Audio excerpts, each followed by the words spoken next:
Dios los bendiga. ¿Cuántos están bendecidos? A ver, arriba la mano los que están dormidos. Estamos despiertos para el Señor, ¿cierto? Imagínense, a las 11 de la mañana y dormidos. No, hermano. ¿Estamos bendecidos? Amén. Hoy vamos a ver un tema que me gusta mucho.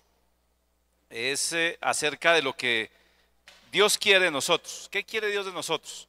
Digamos que muchos de nosotros nos preguntamos y prácticamente nuestra vida está como diciendo, bueno, ¿yo qué le puedo dar a Dios? Dios, ¿qué espera de mí? ¿Qué quiere Dios de mí?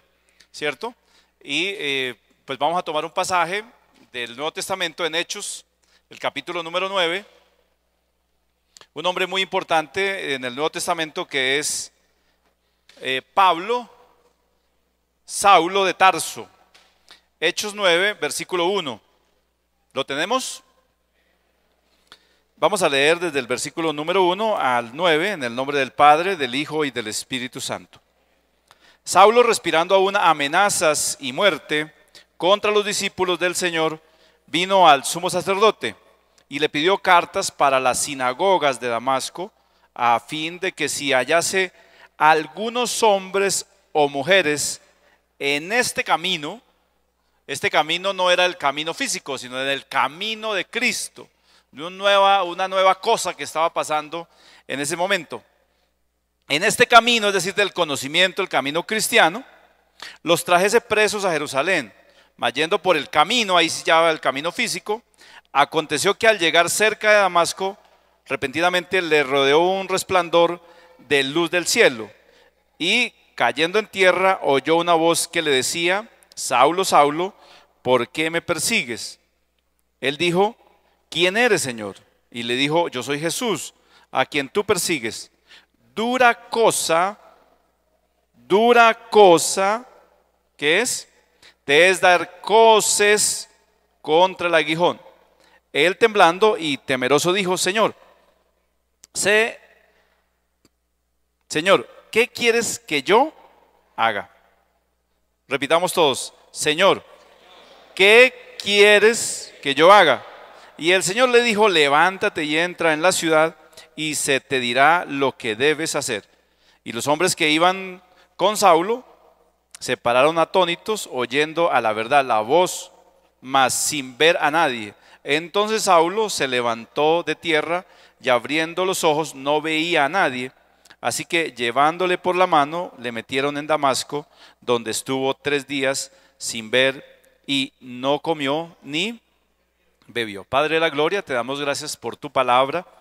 Señor, yo te pido que tú hables a nuestra vida, a nuestro corazón, y que hoy, Señor, podamos salir con el conocimiento tuyo, con lo que tú quieres que nosotros sepamos, tengamos de ti, Señor, y que podamos, Señor, más cada día aprender y ser más que vencedores cada día con tu poder, tu unción y tu amor.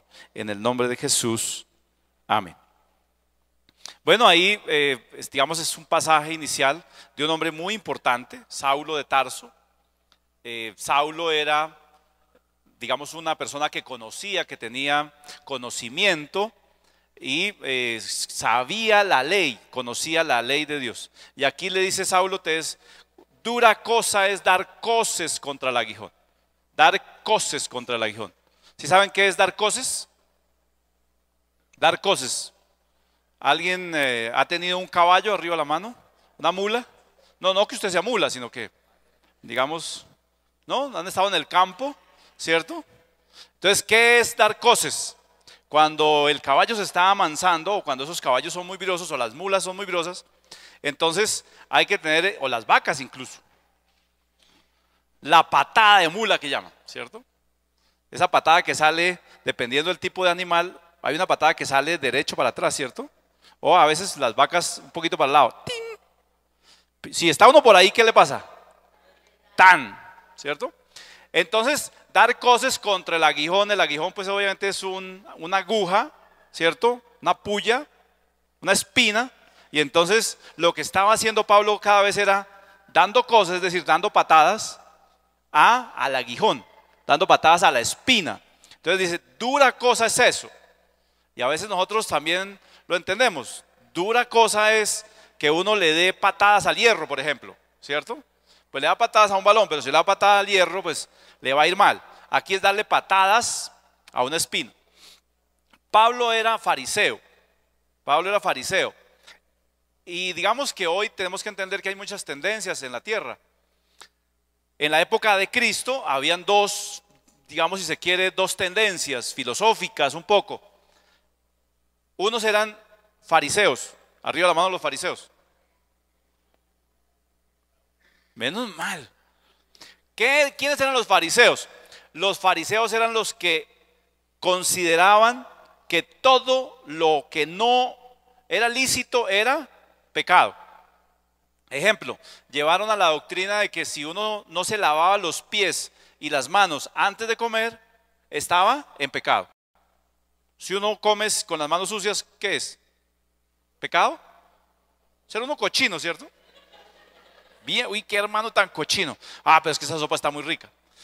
Pero ¿se condenaba uno por eso? No. Los fariseos creían en eso, pero ellos creían en lo sobrenatural, en la resurrección, en la sanidad, en los milagros. Ellos creían en eso.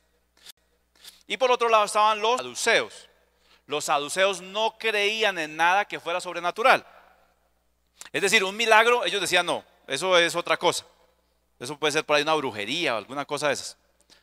No creían en la resurrección y dijeron no es posible que Cristo vaya a resucitar.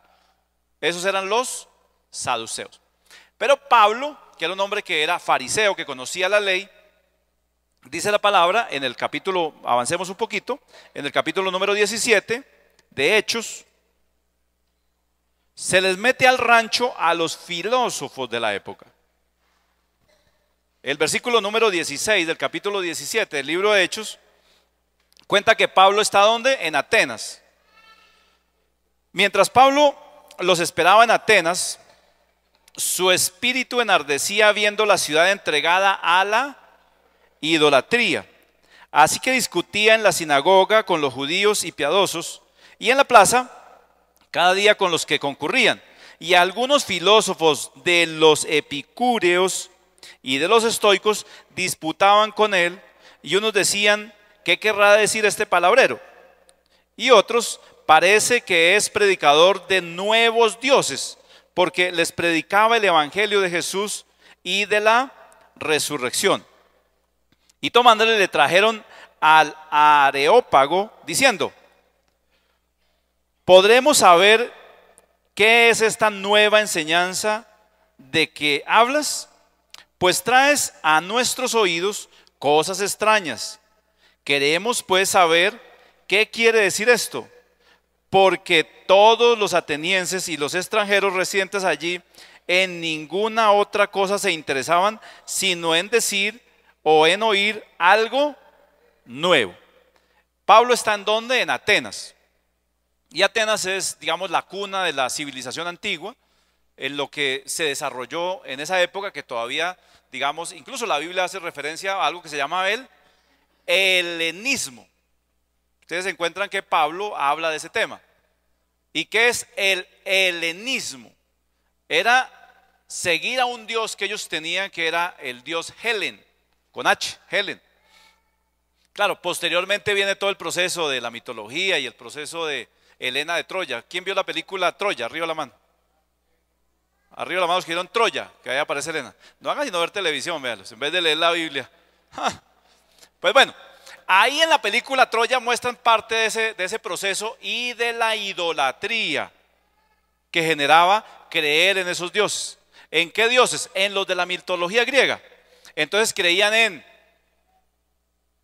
todos los que usted se imagine, pero básicamente en Zeus, en Cronos, en Rea, Afrodita, Hermes, Dionisio, etcétera, etcétera, etcétera, etcétera, etcétera.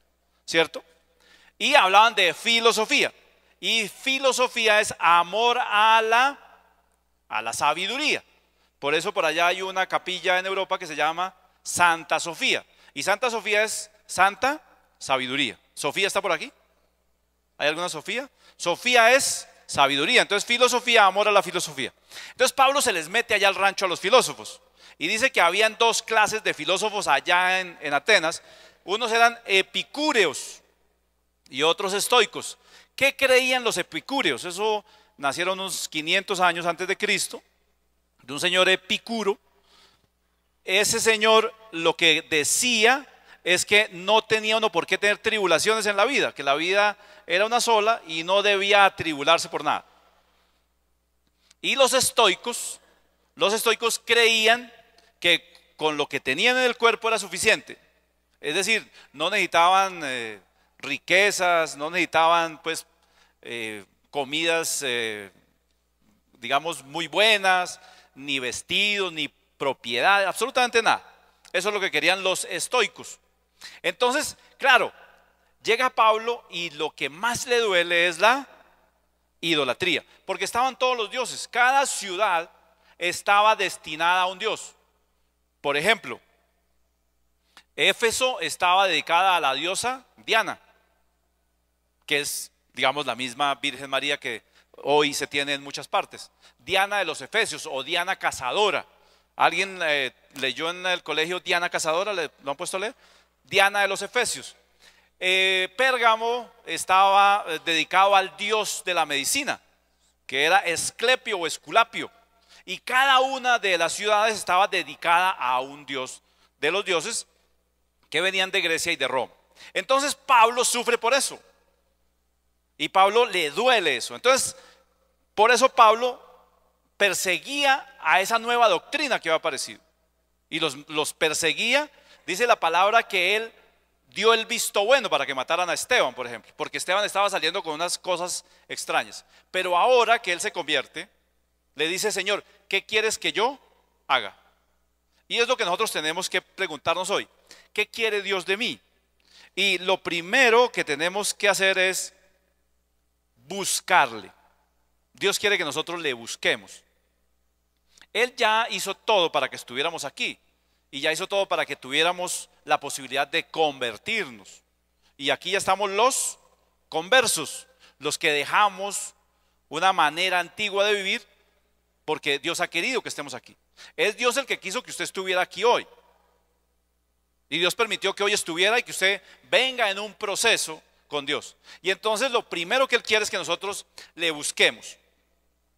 Pero que le busquemos de verdad, que le busquemos de corazón. Si nosotros le buscamos, pues obviamente la palabra dice que Él se va a dejar, ¿qué? Encontrar.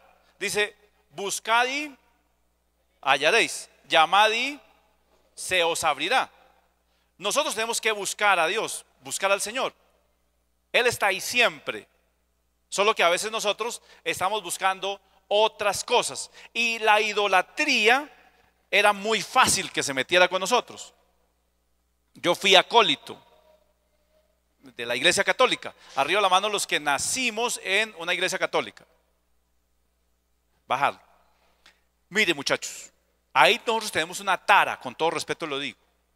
Pero la idolatría quedó tan arraigada en nuestra vida, en nuestra concepción, en nuestra enseñanza, que hoy aún tenemos ciertas ataduras.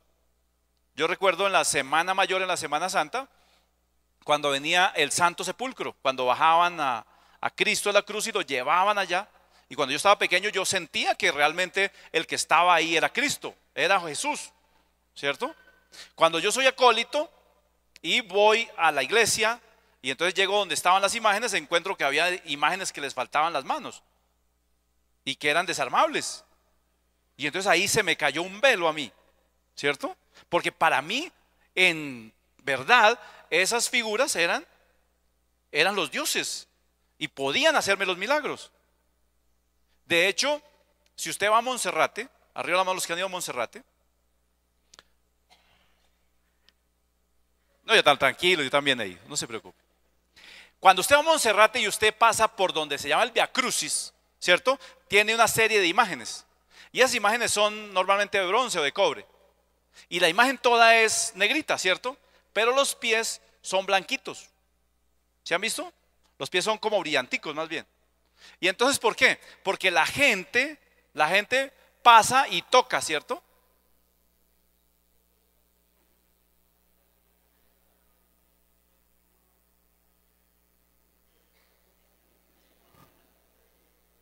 ¿Ustedes creen que yo hice algo aquí con eso? ¿Esto qué es? Cemento, mármol, ¿cierto? Dios cómo me hizo a mí. Inteligente, ¿cierto? Dios me dio una capacidad impresionante. ¿Cómo les parece que este año en el mundo va a haber más celulares que personas? Y el celular es un tema, es un equipo supremamente bueno. Hoy yo marco aquí, me contestan, si tengo roaming, me contestan en China, ¿cierto? Sin problema. Y yo puedo saber hoy qué está pasando en Rusia con el problema. Me meto allá a una cámara y me está mostrando qué está pasando en la Plaza Roja, por ejemplo, en Moscú. El hombre ha avanzado mucho. Tiene un conocimiento impresionante. Pero esto es mármol, ¿cierto? Esto es mármol. Entonces aquí, este mármol le puede solucionar a mí el problema.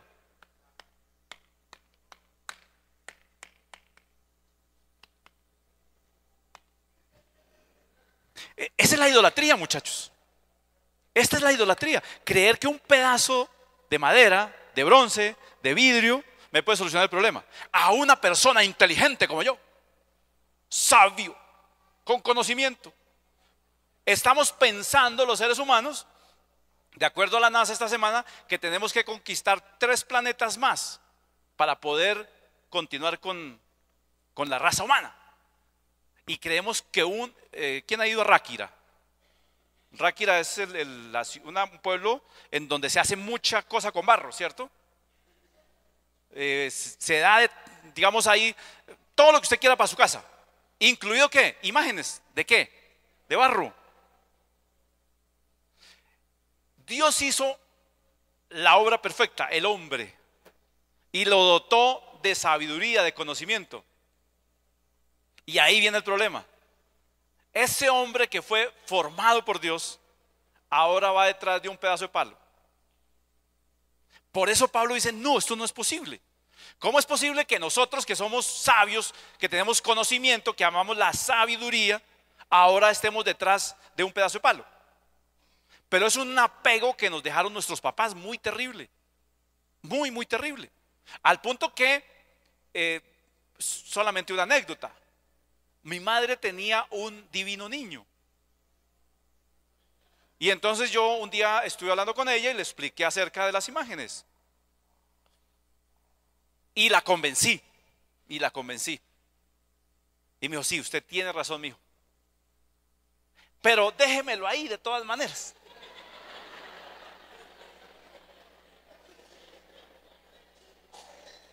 Porque ese divino niño me lo bendijo el padre Arturo.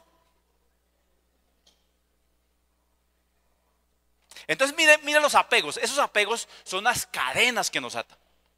¿Cómo es que nosotros, tan inteligentes, tan sabios, que hemos avanzado tanto, por ejemplo con la robótica, cómo hemos avanzado y seguimos pensando, por ejemplo como en Barranquilla, perdón, en Santa Marta? En Santa Marta una señora hacía buñuelos, salió por la televisión, hacía buñuelos y uno de esos buñuelos se le deformó. ¿El buñuelo cómo es? Redondo. Y un buñuelo se le deformó, o sea, no quedó redondo. Y se deformó tanto que apareció la imagen de Cristo. Y el barrio adoró el buñuelo. Es en serio. Adoró el buñuelo. Y entonces hacían peregrinación. Venimos a adorar el buñuelo, ¿cierto? Y yo me imagino, esto ya no lo dijo la televisión, pero yo me imagino por ahí el peladito esperando a ver a qué horas se iban para poderse comer el buñuelo deforme que no podían vender. Y han aparecido imágenes. Recuerdo hace poco en Medellín apareció la imagen por una humedad, ¿cierto? En el segundo piso había un baño y entonces en la pared blanca, pues por las cosas que botaban desde el segundo piso, las cosas amarillas y bueno, de colores que mandan, entonces se amarilló la pared y ahí apareció la imagen. Y entonces todos decían, apareció. Y entonces iban a adorarlo. Entonces, mire el hombre cómo cae en eso. Y ahora pensemos en Dios. Eso es del hombre, ahora Dios. Dios, que es el dueño de todo, el creador de todo, y como lo dice Pablo aquí, el que por una sangre hizo todo. Ahora, como va a permitir que el hombre crea que ese Dios superior, soberano, del que habla Pablo aquí, vaya a estar en un buñuelo, por favor? No puede ser posible. En un buñuelo. O que vaya a estar en una pared. No le digo de qué. Ese es Dios, ese no puede ser Dios. Y ese es un problema que nosotros tenemos y que lo tuvieron también los filósofos griegos, los que amaban la sabiduría. Entonces mire que a veces la sabiduría humana no sirve de mucho.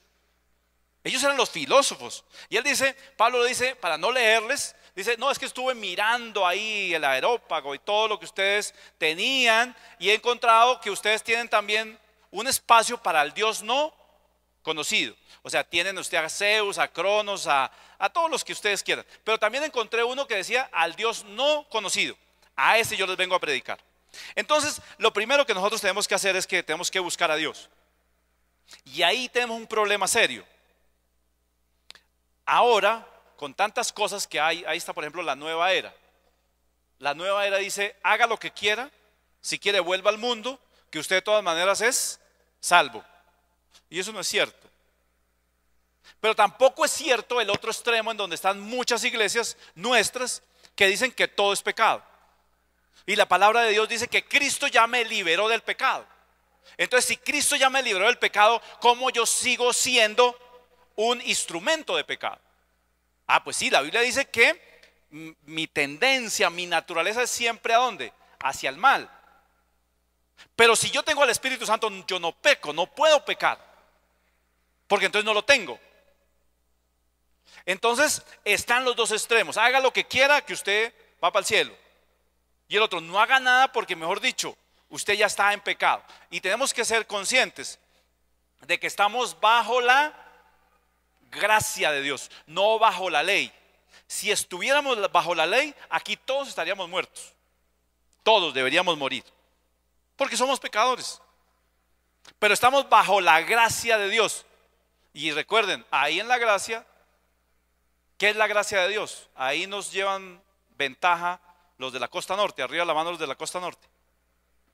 ¿No hay costeños? Sí, aquí hay costeños. ¿Sí? Ahí nos llevan ventaja, porque se le pregunta, y bueno, ¿qué es la gracia de Dios? Entonces uno dice, como dicen los costeños. ¿Por qué sucede eso? Y entonces ellos quieren una explicación filosófica muy importante. Porque ajá. Esa es la gracia de Dios. Ah, no, es que era porque no por nada. Porque a Dios le plació. Porque ajá. Porque listo.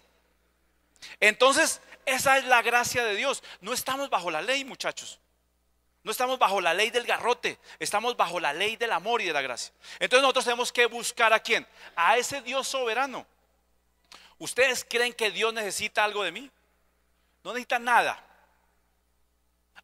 No quiero ser grosero, pero a Dios le da lo mismo para su obra que yo esté o que no esté, porque Él sigue siendo poderoso, soberano, el Dios de dioses, el Rey de reyes, el Señor de señores, el creador del universo, el todopoderoso. Ah, bueno, lo que pasa es si Él espera algo de mí. Entonces lo primero es que le busquemos. Segundo, que le glorifiquemos. Que le glorifiquemos. Y ahí entonces vienen los mandamientos.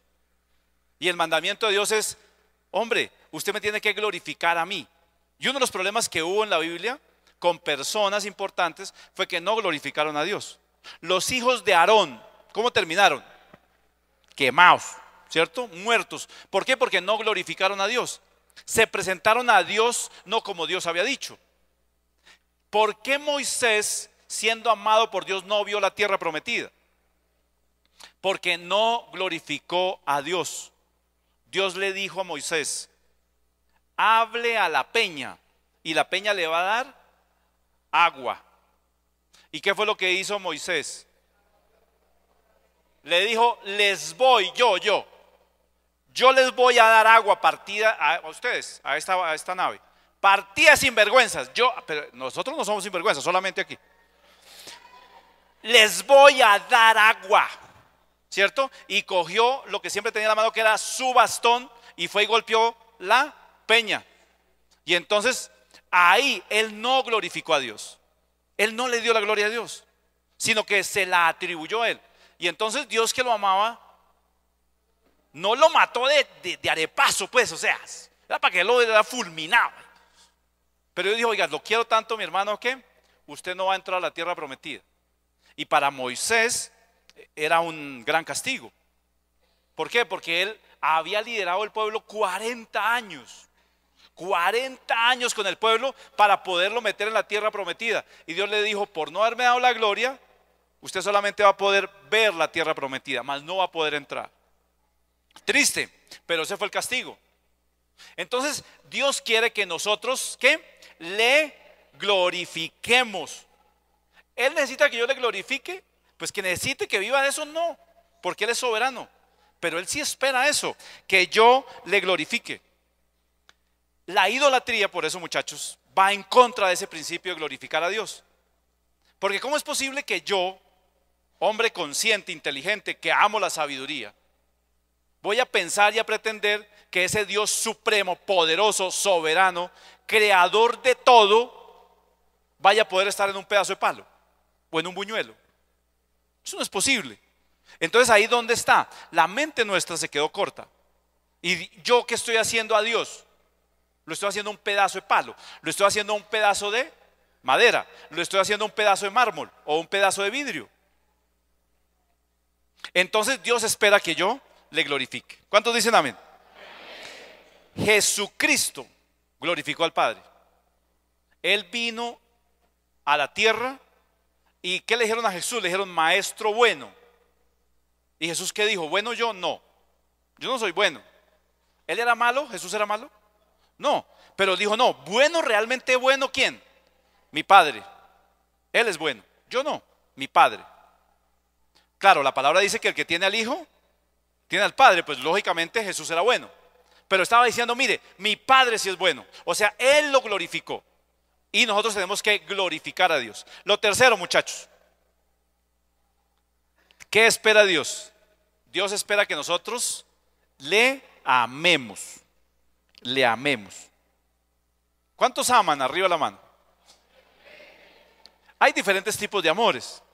Sí, hay diferentes tipos de amores. No vamos a hablar hoy, digamos, del amor, pero digamos amamos en general. Y son amores diferentes. Un amor a Dios es diferente al amor, por decir algo, de la pareja. El amor del padre a los hijos. Y por ejemplo el amor que incluso tienen los hijos, más que a veces los padres, por las mascotas, por ejemplo. El amor de la suegra es diferente, por ejemplo. ¿Sí? No, pues sí. Pues no es lo mismo que la mamá, pues obviamente es una mamá pues que ha venido a la casa, sí. Entonces uno ama de diferentes maneras. Ama de diferentes maneras. Pero ¿cuál es el problema? El problema de la época de hoy, de nuestra época, del año 2014, es que se ama a las personas y se usan las cosas. ¿Esta silla para qué es? Para usarla. ¿Este templo para qué es? Para usarlo. Este atril, este micrófono es para usarlo. Un carro que tenemos es para qué? Para servicio, para uso. El problema de hoy es que nosotros amamos las cosas y usamos las personas. Es un gran problema. Las cosas no se deben amar, se deben ¿qué? Usar. Y están para el servicio. Y a las personas hay que ¿qué? Hay que amarlas. Y hay que amar a Dios. Dios espera que yo lo ame. Y no vamos a hablar de los diferentes tipos de amor, repito. Pero el amor, ¿qué es? El amor es un sentimiento, es un apego, es estar cerca de la persona querida. Es sentir la mariposa, ¿cierto? Y por eso la Biblia habla de amar ¿con qué? Con las entrañas, dice la palabra. ¿Quién amó, digamos, a la pareja? Un hombre que se llamaba Israel. ¿Cómo se llamaba antes? Jacob. Amó tanto a una mujer. ¿Cómo se llamaba esa mujer? Raquel. Que trabajó por ella ¿cuánto tiempo? Trabajó 14 años por la mujer. Hoy se le dice a alguien, ¿usted quiere a su novia? Sí. ¿Usted estaría dispuesto a trabajar 14 años?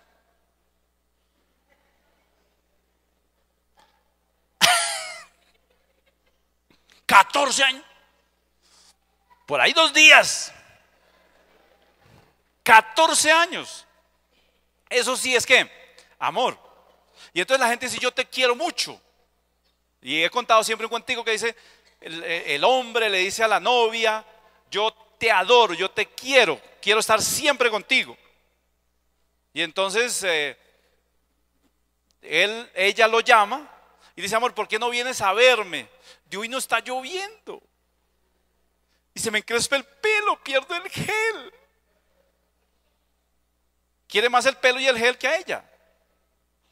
El amor es sentimiento de apego, de mantenerse cerca. Y a veces nosotros queremos, más no amamos. Y el querer es diferente al amar. Y a veces nosotros ni siquiera se lo decimos a la esposa o al esposo. Y el amor hay que decirlo, manifestarlo, por supuesto, pero también decirlo. Parejas, arriba la mano. Las parejas, las que son pareja, casados, arriba la mano, muy bien. Hoy ya le dijo a la pareja, te quiero, te adoro. A ver, diga a la persona que tiene al lado, a la pareja, yo te amo. Ay, yo te amo, yo te amo, yo te amo. Dígaselo de corazón, hombre. A la pareja le hace falta que nosotros le digamos que la amamos. Entonces la esposa normalmente dice, yo te amo. Yo te amo. Yo te amo. Ay, sabe que yo también la quiero, no me friegue. Uno tiene que expresar el amor. Y parte de expresar el amor es decirle a la persona, yo la amo. Pero es que se ama también ¿con qué? Con el corazón, con la mente, con el alma. Y les voy a decir algo que puede sonar feo. Cuando uno siente esas maripositas en el estómago, ¿cierto? Del noviazgo, y cuando ve la pareja y cuando ve la esposa que hace mucho tiempo no la ve, ¿se han sentido como maripositas en el estómago? La Biblia habla que se quiere con las entrañas. Entonces realmente no se quiere con el corazón realmente es un músculo. Si uno dijera la verdad, cuando se encuentra con la pareja, esas maripositas, uno debería decirle, yo la quiero a usted con el hígado y el páncreas. Sí, claro, es en serio. El hígado y el páncreas es el que hace acelerar el corazón y que palpita más rápido, ¿cierto? Porque el corazón solamente es un músculo, pero quien lo acelera, ¿cierto? Es la visión y obviamente el hígado y el páncreas. Dígale a su esposa o a su esposo, te quiero con el hígado y el páncreas. Claro, hay que decirlo. Y nosotros tenemos problemas. Papás, tenemos problemas con decirle a los hijos, te quiero, darle un abrazo, darle un beso. Eso era terrible antes. El primer beso que yo le di a mi papá, se lo di cuando mi papá tenía como 70 y algo de años. Y entonces yo voy, lo saludo y le doy lo abrazo y le doy un beso. Y él quedó como tieso, como que con cuidado él bregaba como a limpiarse, ¿no? Así que. Pues bueno, mi papá tuvo que entender que a partir de ese momento sus hijos y sus nietos venían y le daban un beso. Y se rompió ese hielo que existe. A veces las parejas después de cierto tiempo ya ni se tocan, ¿cierto? Y entonces uno ve la pareja de novios de la mano todo el tiempo, ¿cierto? Porque se quiere estar todo el tiempo. Y los recién casados también. Y a los 10 años el marido va adelante y la mujer atrás. Espéreme, espéreme, espéreme. Váyase a ver. Hemos olvidado el amor de pareja.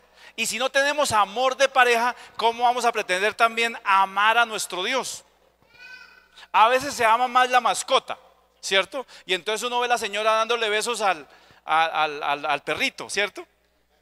Al gato, ¿sí? Y entonces por allá recuerdo a alguien, me dio mucha risa, es cierto. Era un perrito Fresh Poodle, chiquito, blanquito, ya viejito, de esos ya que los dientes los tiene torcidos, ¿eh? Y entonces la señora lo cogía de los bigotes. ¿Y quién es el bebé? Este es el hombre de la casa. ¿Cómo va a ser el hombre de la casa un hijo de madre perro, hombre? ¿Acaso está trayendo para la leche o para...? No, toca traerle y darle. Entonces mire cómo cómo transformamos, cómo mutamos y cómo dañamos el amor. Dios quiere que yo lo ame. Y si Dios quiere que yo lo ame, ¿qué es amar? Amar es estar con Él. Amar es pensar en Él. Amar es dedicarle tiempo a Él. Pregunta, si nosotros decimos y le pregunto yo, ¿usted ama a Dios? ¿Usted ama a Dios?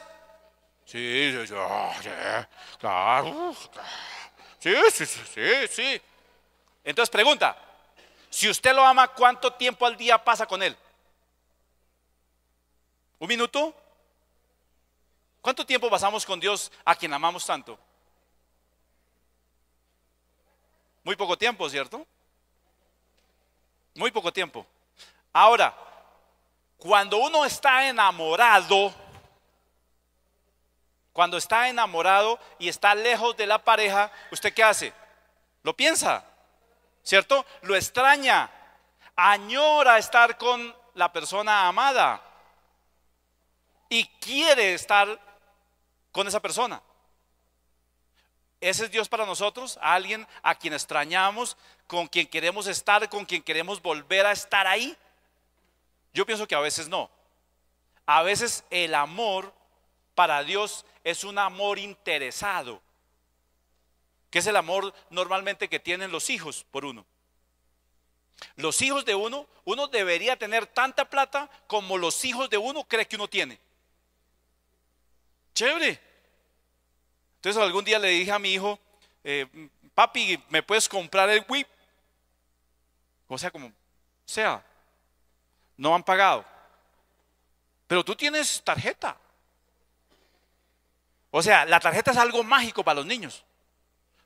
Y el papá es el dueño del cajero, solo que el papá permite que otros le saquen plata al cajero, pero el cajero es del papá. Y entonces él va con la tarjeta y saca la plata. Entonces es un amor que, y tú me quieres, y tú, claro papi, yo te quiero. Y nos volvimos interesados también con Dios. Y volvemos a Dios un Dios bombero. Ese Dios que viene a solucionar los problemas. El que viene a apagar los incendios. El que viene a, ¿cómo se llama? Cuando uno está atascado, a librarme. Y uno debería amar a Dios solamente por habernos permitido ser hijos del gran Dios. Por saber que somos salvos, por saber que estamos aquí, por saber que Él nos ha amado primero, porque Él nos quiso primero, porque Él envió a su hijo, a su único hijo, para que muriera por mí. Para que muriera por mí. El sinvergüenza de Mel, por ese vaya muera. El sinvergüenza de tal, vaya muera por él. Y nosotros no estamos agradecidos. ¿Estamos en deuda con el Señor? ¿Y Él qué espera? Que nosotros le amemos, que nosotros lo amemos de verdad, con afecto, con el alma, con apego. Y les quiero decir algo. Dios lo quiere a usted mucho. Diga a la persona que tiene al lado, Dios te ama. Y Dios lo ama tanto, les voy a decir por qué. Hay 3 hombres en la Biblia de muchos que amó Dios. Pero por ejemplo Moisés. Y ahí hay una clave importante. Moisés era el líder que tenía que formar un pueblo. Y por eso Dios lo amaba. ¿Para formar qué? Un pueblo. Un pueblo que le ha prometido a otra persona. A Abraham. A Abraham Dios le decía las cosas. Dios le revelaba las cosas. Dios quiere revelarle cosas a usted. Si usted lo ama, Dios le quiere revelar cosas como se las reveló a Abraham. Diga a la persona que tiene al lado, Dios quiere revelarte cosas. Dios quiere hablarte, Dios quiere contarte lo que va a pasar con tu familia. Dios quiere contarte lo que va a pasar. Si usted le ama, Dios le va a contar. Porque si hay un hombre a quien Dios ama, una mujer, Él no va a permitir que pasen cosas malas, sino que Él nos va a contar. Y entonces Dios amaba a Abraham. Y Moisés fue el que empezó el pueblo. ¿Y cuándo vio Dios ese pueblo formado? A ver, ¿quién me dice? Ese pueblo que Dios le prometió a Abraham, que Moisés arrancó, ¿cuándo Dios lo vio formado como pueblo? ¿Con quién? Con David. Con David. ¿Por qué? Porque ahí ya tenían un pueblo, una organización, un ejército, un rey. ¿Y qué dice la Biblia acerca de David? Que David tenía un corazón conforme al corazón de Dios. Y siendo rey, a David no le dio pena bailar y danzar. Siendo rey. Porque le amaba, porque lo quería, porque se gozaba. Incluso una de sus mujeres, ¿qué dijo? Uy, qué oso. Uy, o sea, el rey bailando. Uy, guácala. A veces nosotros hacemos cosas que a la gente no le gusta. Pero ¿quién dijo que nosotros tenemos que estar preocupados por lo que diga la gente? Yo tengo que estar preocupado por lo que diga mi papá. Yo estar preocupado es por lo que él piense de mí. Yo estar preocupado es porque yo esté allá con él y él sienta que realmente yo lo amo. Que los demás digan que yo soy loco, que lo digan. Que los demás digan que yo estoy descachado, que lo digan. A mí me debe importar y me importa es lo que mi papá Dios piense de mí. Lo demás no me importa. Diga a la persona que tiene al lado, no te importe lo que los demás piensen. Eso no es importante. Lo importante es lo que Dios piense de mí. ¿Cuántos dicen amén? La palabra de Dios dice que Él nos amó a nosotros primero. Y la palabra de Dios dice, ¿quién nos podrá separar del amor de Cristo? Uno debe amar a Dios, amar a Cristo, y nadie nos va a poder separar. Ni tribulación, ni angustia, ni pobreza, ni frío, ni absolutamente nada. Nada, ni lo conocido, ni lo por conocer, ni principado, ni el diablo. Ese es otro tema, hermanitos. Ay, estamos tan preocupados por el diablo. Y hay gente que predica más del diablo que de Dios. Y el diablo está metido en todas partes. Y entonces le echamos todas las culpas nuestras. Es que el diablo, que se le quemó la olla del arroz. El diablo me quemó la olla del arroz. Que estaba planchando la camisa y el diablo se le metió a la plancha y le quemé la camisa más bonita que usted tenía. No, deje el diablo. Pues el diablo es un pobre diablo, hermanos. Déjelo por allá. Usted está en Dios. Usted está en el Todopoderoso. Nadie lo podrá separar. El diablo es un pobre diablo. Está condenado. Va a perdición. ¿De qué nos preocupamos nosotros? Preocupemos de amar a Dios, de servirle. Preocupémonos de qué? De que lo buscamos, lo hallamos, le glorificamos y lo amamos. ¿Cuántos dicen amén? Y lo último, y tal vez lo más importante, que nosotros podamos participar de Dios, que nosotros podamos participar de la naturaleza divina de Dios. Nosotros somos su obra perfecta. Nosotros somos únicos. Somos los escogidos. Somos el remanente de Dios.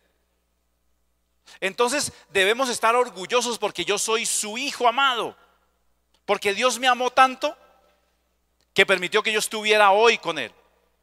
Y que esté gozando de ser hijo, de ser heredero. Y ahí nosotros no hemos aprendido. ¿Qué nos está pasando en la iglesia a este tiempo? Que nos estamos convirtiendo a Dios. Hoy se cree que en Colombia hay 10 millones de conversos, de cristianos. Nos estamos convirtiendo, pero las ciudades cada vez son más inseguras. Es decir, que nosotros no estamos afectando la sociedad. Nos estamos convirtiendo, pero nuestras familias se están perdiendo. No estamos afectando a nuestra familia. Nos convertimos en Patio Bonito, pero Patio Bonito sigue siendo inseguro. No estamos afectando a Patio Bonito. Hay peleas. Decimos que amamos a Cristo y que Dios nos ama, pero no hay amor en las familias. Es decir, que nos estamos convirtiendo y nos quedamos ahí en esa primera fase y no avanzamos a la segunda, que es hacer discípulos. La palabra de Dios dice hacer discípulos ¿a quiénes? A las naciones. Nosotros no estamos haciendo discípula a Colombia. Y Colombia tiene altibajos, a veces bien, a veces mal. Nosotros no estamos orando por nuestra nación, no estamos orando por nuestra ciudad, estamos orando por mis propias necesidades y estamos requiriendo a ese Dios bombero por problemas a veces insignificantes, pero no estamos participando de la naturaleza de Dios. Cristo participó de la naturaleza de Dios y a los 12 años discutía con los doctores de la ley y les daba sopa y seco. Y nosotros tenemos palabra, y entonces alguien viene y nos pregunta algo de la Biblia, y ¿qué es lo que decimos? No, es que yo soy muy bruto. Es que yo soy muy bruto. ¿Usted qué está haciendo? Se está atando, y usted está confesando, y al confesar usted está creando. Todo el universo fue hecho con palabra, y usted la tiene. Y usted tiene que crear familia, usted tiene que crear ciudad, crear nación, crear sociedad, crear empresa. ¿Con qué? Con palabra. Esa es parte de la naturaleza de Dios y Dios nos la dio. Nosotros somos las manos de Dios, los pies de Dios, los ojos de Dios, y no lo estamos haciendo. Nos estamos quedando con el secreto. Les quiero recordar algo que ustedes saben. Esto es un tesoro. No me avergüenzo del evangelio porque es que poder. Poder. Y resulta que nosotros, ¿qué hacemos? Alguien nos dice, venga y ore por mí. Y entonces yo digo, no, espere, llevo al hermano Tomás. ¿Cierto? Eso es lo que hacemos. Hermano, estoy en la clínica, el domingo oramos por usted con la congregación. Cuando lo que Dios nos dio a nosotros es poder para actuar, para orar, para cambiar el universo. ¿Cómo estaba el universo? Dice la palabra que estaba desordenado y ¿qué? Y vacío. ¿Y cómo fue lleno? ¿Cómo fue ordenado? ¿Con qué? Con palabra. Aprenda a hablar. Aprendamos a hablar. Aprendamos a predecir lo bueno en mi familia. Yo le debo decir a mis hijos, ustedes van a ser brillantes. Ustedes van a triunfar, ustedes van a tener cosas. Vamos a comprar apartamento, vamos a comprar, vamos a tener. Dios nos va a dar, pero tenemos que pronunciarlo. Dios quiere lo mejor para mí, pero Él está esperando que yo empiece, que yo reaccione. Si yo todos los días digo que me va a ir mal, ¿cómo me va a ir? Me va a ir mal. Si yo digo que mi familia va a ser un fracaso, pues va a ser un fracaso. Yo tengo que cambiar de forma de pensar y de hablar. Cristo, repito, Cristo a los 12 años daba sopa y seco. Les voy a dar una clave. Cuando usted no entienda algo de la palabra, yo sé que usted puede ir a donde el pastor Tomás, puede venir conmigo, con el pastor Edelberto, con algún pastor, o puede preguntarle al doctor Google. Usted le pregunta al doctor Google y ahí el doctor Google le responde. Pero si usted quiere que no se vaya a desviar, la palabra de Dios dice que hay una persona que nos orienta, nos dirige y nos guía y nos va a decir la verdad. No creamos en Mr. Google. El Espíritu Santo nos va a guiar a toda verdad. ¿Usted hay algo que no entiende? Pídale al Espíritu Santo. El Espíritu Santo, Jesús mismo dijo, les conviene que yo me vaya, porque yo me voy y les voy a enviar ¿a quién? Al Consolador. Él los guiará a toda verdad. Él les va a enseñar los misterios. Y resulta que nosotros ahora hemos cambiado. Somos cristianos más blandengues. Los cristianos de hace 40, 50 años eran cristianos de raca mandaca, que se conocían la palabra. Parte del amor de Dios es conocerlo. ¿Y cómo conozco a Dios? A través de la palabra. Y a veces estamos esperando solamente venir el domingo a la iglesia y durante la semana no nos acordamos. La Biblia desaparece toda la semana y el domingo por la mañana, ¿dónde está la Biblia? ahí donde la dejó el domingo por la tarde, ahí está. ¿O no? Así nos pasa. ¿Por qué? Porque no le buscamos, porque no oramos, porque no leemos, porque no estudiamos la palabra. Dios nos ama, Dios quiere lo mejor para mí, pero yo también tengo que amar a Dios y buscarle. Y Él se va a dejar hallar. Pero ¿qué tengo que hacer? Conocer su palabra. Entonces, tengo que conocer a Dios para participar de su naturaleza. Y yo tengo que transformar mi vida. Tengo que transformar mi familia y transformar la ciudad y transformar la nación. Porque de lo contrario me quedé como convertido. Soy cristiano, pero no estoy haciendo el resto. Lo que Dios quiere que nosotros hagamos. Y lo que Dios quiere que nosotros hagamos es que hagamos discípulos. Pregunta: ¿cuántos discípulos tiene usted? ¿Cuántos discípulos tiene usted? ¿Tiene algún discípulo? Nosotros todos deberíamos tener uno. Un discípulo. ¿Cuántos nos vamos a comprometer a tener un discípulo? Uno. Puede ser su hijo, su hermano, su tía, su abuela, su mamá, su papá. Un discípulo. Si usted hace un discípulo, ¿eso qué le obliga a uno? Voy a poner un ejemplo. Alguien dijo que uno debería tener 3. Uno con quien pueda hablar que sepa más que uno de la Biblia. ¿Y ahí qué está haciendo? Aprendiendo. Uno, estoy hablando aquí por ejemplo con el hermano Tomás. Yo debería tener siempre un Tomás a quien yo le pueda preguntar. Un segundo que sea igual a mí, que conozca lo mismo y que podamos hablar de temas. Y cuando yo hablo de temas con esa persona que conoce más o menos lo que yo conozco, vamos a crecer. Y un tercero a quien yo le pueda dar información que he aprendido de ese que sabe más, de ese con quien comparto, y yo vengo y le transmito. ¿Cómo se aprende? ¿Cómo se aprende? Enseñando. Yo aprendo enseñando. Hay gente que dice, usted aprende estudiando. No, ahí se aprende algo. Pero usted aprende enseñando. Cuando usted enseña, cuando yo le enseño a este amigo mío que es mi discípulo, lo que este me comparte y comparto con él, yo le puedo transmitir algo y ahí yo aprendo. Usted nunca va a aprender si no empieza a enseñar. Enséñele a alguien. Consiga a esas 3 personas y va a ver el cambio en el conocimiento, porque además usted tiene al Espíritu Santo. Vamos a ponernos de pie y vamos a orar.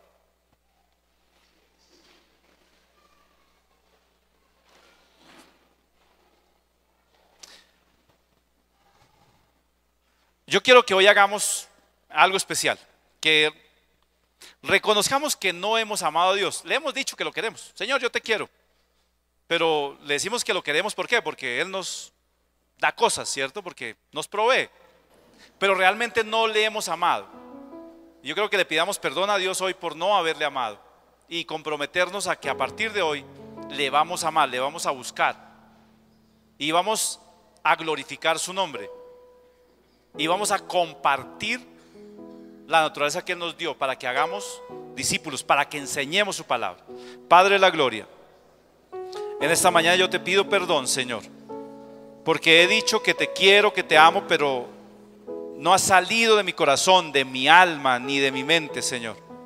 Yo quiero permanecer más en ti, estudiar tu palabra, conocerte, Señor, glorificar tu santo nombre, para que yo también pueda compartir con otros la bendición de conocerte, la bendición de saber de ti. Padre, que yo pueda ser un buen hijo tuyo, un buen representante tuyo. Padre, que yo pueda hacer discípulos conforme a tu palabra, conforme a tu verdad. Yo quiero amarte cada día más, Señor. Yo quiero anhelar estar en tu presencia. Yo quiero orar cada día más, conocer tu palabra, estudiar tu palabra, Señor.